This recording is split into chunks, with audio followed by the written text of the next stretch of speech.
All right, the purpose of this video is we're going to show you how to create a new group. For example, if you, let's say you have an AP English class, AP English Literature class, and you want to create a group for your class in particular, you go to just the home page on Facebook, and you notice here towards the middle on the left-hand side, it says create. You can create an ad, a page, a group, or an event. We are looking to create a group.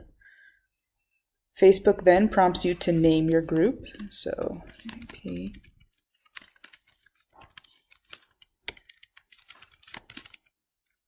Comp and then 2018.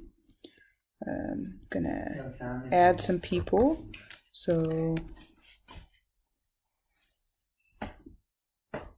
go ahead and now see on the privacy, it currently says closed group.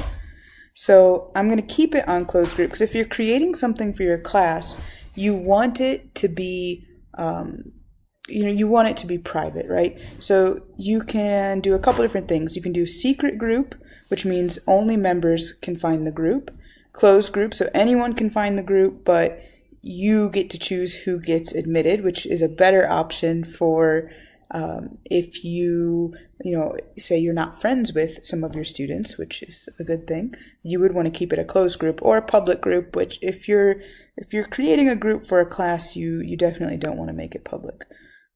So then once you've selected your preferences, you hit create.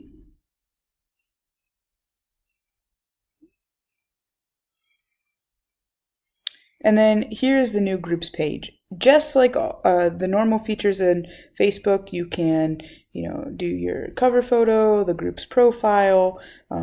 You can, post things. Anything you could do on a normal Facebook page, you can do in the group.